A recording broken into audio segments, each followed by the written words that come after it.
नमस्कार दोस्तों, आज हम बात करेंगे एसएससी जीडी का एक नेक्स्ट अपने पेपर सेट लिया है। इसके अंदर हम जनरल नॉलेज और जनरल अवेयरनेस की हम बात करेंगे।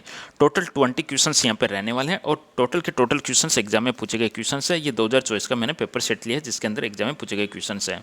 चलिए बिना किसी देरी के मैं बढ़ता हूँ क्वेश्चंस के अंदर। पहला क्वेश्चन आपका है कि जो जलियांवाला बाग हत्याकांड है वह किसके विरोध के परिणाम स्वरूप हुआ। क्या आंसर देने वाले हो इस क्वेश्चन का? तो यहाँ पे आपका करेक्ट आंसर बनेगा रोल्ट एक्ट। करेक्ट आंसर बनेगा रोल्ट एक्ट। रोल्ट एक्ट क्या था? सन 1776 या 73 रोल्ट एक्ट के विरोध में हुआ। जलियांवाला बाग हत्याकांड कब होता है? तो ये होता है 13 अप्रैल 1919 को होता है। 13/4/1919 को होता है। और होता क्या है? अमृतसर के अंदर होता है। तो जलियांवाला बाग हत्याकांड किसके विरोध के परिणाम स्वरूप होता है? तो इस क्वेश्चन का आंसर बनेगा रोल्ट एक्ट है, इसके विरोध के परिणाम स्वरूप होता है जलियांवाला बाग हत्याकांड। दोस्तों अब हम बढ़ते हैं नेक्स्ट क्वेश्चन की तरफ। जब राज्यसभा के सभापति का पद रिक्त होता है, राज्यसभा का सभापति कौन होता है? प्रधान सभापति कौन होता है? उपराष्ट्रपति होता है। तो उसके कर्तव्य का पालन निम्न में से किसके द्वारा किया जाता है? देखिएगा, राज्यसभा का सभापति किसको कहते हैं? उपराष्ट्रपति कहते हैं। और उपराष्ट्रपति का यदि पद रिक्त होता है तो उनके कर्तव्य का पालन किया जाता है राज्यसभा के उपाध्यक्ष के द्वारा किया जाता है। राज्यसभा है दोस्तों, वह भारत का उच्च सदन कहलाता है और इसके अंदर अधिकतम सदस्यों की संख्या होती है 250 और इसको कभी भी भंग नहीं किया जा सकता है, ध्यान में रखिएगा। और वर्तमान में उपराष्ट्रपति या राज्यसभा अध्यक्ष कौन है? सीपी राधाकृष्णन। 2026 मई की मैं बात कर रहा हूँ आपको। भारत में 11वीं पंचवर्षीय योजना की समय अवधि क्या थी? तो 11वीं पंचवर्षीय योजना की जो समय अवधि थी वह थी 2007 से 12। उसके बाद में 12वीं पंचवर्षीय योजना चली है 12 से 17 और उसके बाद में नीति आयोग आ चुका है। नेक्स्ट क्वेश्चन है, बैंकिंग विनियमन अधिनियम कब पारित किया गया? Question number 4। बैंकिंग विनियमन अधिनियम पारित किया गया दोस्तों सन 1949 में पारित किया गया। 1949 के अंदर बैंकिंग विनियमन अधिनियम पारित किया गया 1949 के अंदर, जिसके माध्यम से आगे जाके बैंकों का नेशनलाइजेशन किया गया, राष्ट्रीयकरण किया गया। आरबीआई बैंक की स्थापना होती है 1935 के अंदर एक्ट 1934 के माध्यम से। आगा का कप का संबंध किस खेल से है? तो आगा का कप का संबंध है हॉकी के साथ में। हॉकी के ही जादूगर जिनका नाम मेजर ध्यानचंद आता है और मेजर ध्यानचंद का जो जन्मदिन आता है दोस्तों वह 29 अगस्त को आता है और 29 अगस्त को हम बनाते हैं खेल दिवस मनाते जाता है। और खेल दिवस पे अब जो खेल रत्न दिया जाता है उसका नाम पहले राजीव गांधी खेल रत्न था, अब वापिस मेजर ध्यानचंद के नाम पे कर दिया है मोदी सरकार ने। तो क्वेश्चन हो जाएगा अपना, आगा का कप का संबंध है हॉकी के साथ में। भारत में किस धर्म की जनसंख्या बहुसंख्यक है? बहुसंख्यक देखिएगा, जैनिज्म, मुस्लिम, ईसाई, बुद्धिज्म ये सब है अल्पसंख्यक यानी कम मात्रा में है। और बहुसंख्यक जिसका ज़्यादा पॉपुलेशन है वह है हिंदू धर्म। नेक्स्ट क्वेश्चन है किसे स्पिनोजा पुरस्कार, जिसे कभी कभी डच नोबेल पुरस्कार के नाम से भी जाना जाता है, किसे दिया गया? तो जयंता गुप्ता को दिया गया। क्वेश्चन आ सकता है दोबारा से, डच नोबेल पुरस्कार का दूसरा नाम क्या है? तो आंसर बनेगा स्पिनोजा पुरस्कार। चलिए क्वेश्चन नंबर 8 देख लेते हैं। 2011 की जनगणना के अनुसार निम्न में से कौन सा भारत का सबसे कम आबादी वाला राज्य रहा? तो सबसे कम आबादी रही सिक्किम की। सिक्किम की राजधानी है गंगटोक और ये 3 अलग अलग देशों से घिरा हुआ है। भारत के नक्शे में आप देखोगे तो ये 3 अलग अलग देशों से घिरा हुआ है। नेपाल मिलेगा, भूटान मिलेगा, चाइना मिलेगा। इस तरीके से 3 अलग अलग देशों के साथ में घिरा हुआ है सिक्किम, जिसकी राजधानी है गंगटोक। मेघालय की राजधानी क्या है? शिलोंग है। असम की राजधानी दिसपुर है। गोवा की राजधानी पणजी है। सबसे कम आबादी वाला राज्य हो गया सिक्किम। सबसे ज़्यादा पुरुष साक्षरता वाला राज्य है केरल। भारतीय संविधान के कौन से भाग का संबंध राज्य के नीति निर्देशक सिद्धांत से है? तो भाग नंबर 4 का संबंध है नीति निर्देशक सिद्धांत के साथ में है और 4 क का संबंध है मूल कर्तव्य के साथ में है। दोनों चीज़ आपको ध्यान में रखना है। 4 क का संबंध मूल कर्तव्य के साथ में है। तो भाग नंबर 4 का नीति निर्देशक सिद्धांत के साथ में है।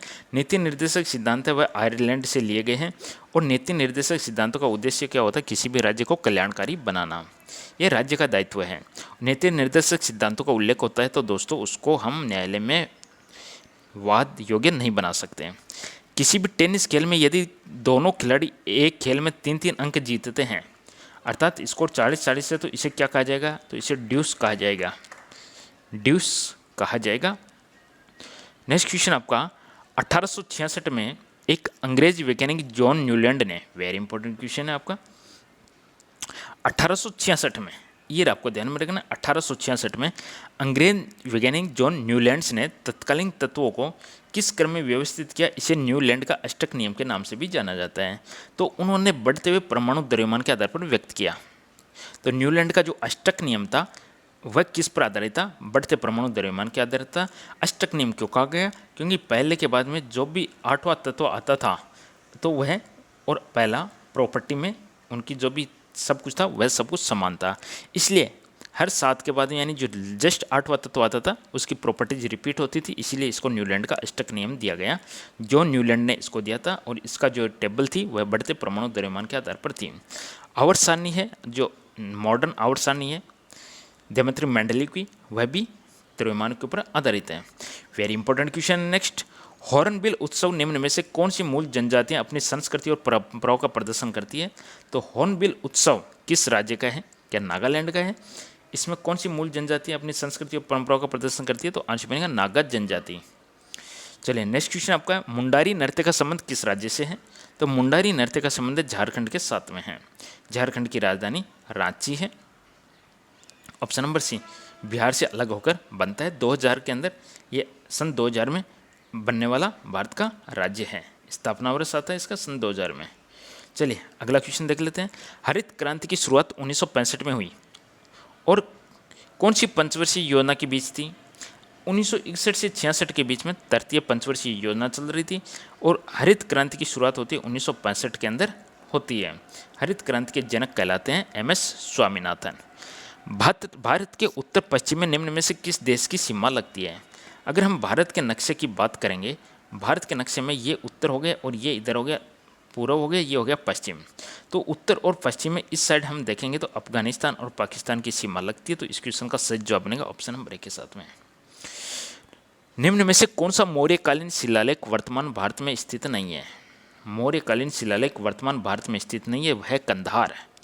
कंधार मौर्यकालीन शिलालेख भारत में स्थित नहीं है दोस्तों। नेक्स्ट क्वेश्चन की बात करेंगे, किस भारतीय नृत्य कलाकार ने छऊ नृत्य, छऊ कहाँ का प्रसिद्ध है, कमेंट करके बताइएगा छऊ कहाँ का प्रसिद्ध है। 2018 में संगीत नाटक अकादमी पुरस्कार जीता। तो तपन कुमार पटनायक, एग्जाम में क्वेश्चन दोबारा से भी आ सकता है। तपन कुमार पटनायक का संबंध किस नृत्य से है, तो यह नृत्य कलाकार है और छऊ नृत्य से इनका संबंध है। नेक्स्ट क्वेश्चन है, 2026 एशियाई खेलों की मेजबानी कौन सा देश करेगा। तो जापान करने वाला है। 2026 के एशियाई गेम्स की मेजबानी जापान करेगा। जापान की राजधानी टोक्यो है। जापान की मुद्रा है वह येन है। चलिए अगला क्वेश्चन नंबर 19, पंडित रविशंकर किस वाद्य यंत्र के वादक थे। तो पंडित रविशंकर का संबंध है सितार के साथ में, सितार। और आज का लास्ट क्वेश्चन जो अपना है, क्वेश्चन कहता है 2023 में कृषि और किसान कल्याण मंत्रालय ने एक पीएम किसान आर्टिफिशियल इंटेलिजेंस चैटबॉट किसान ई मित्र लॉन्च किया, जो किसानों को पीएम किसान योजना से संबंधित उनकी शिकायतों के लिए एक जगह पर समाधान करेगा। तो किसान ई मित्र जिसको लॉन्च किया गया सन 2023 में। दोस्तों ये थे आज के जीके के क्वेश्चंस जो एसएससी जीडी एग्जाम में पूछे गए थे। वीडियो पसंद आए लाइक जरूर कीजिएगा, चैनल को सब्सक्राइब कीजिएगा। फिर मिलेंगे नेक्स्ट नए टॉपिक के साथ में, नए चैप्टर के साथ में। Thank you.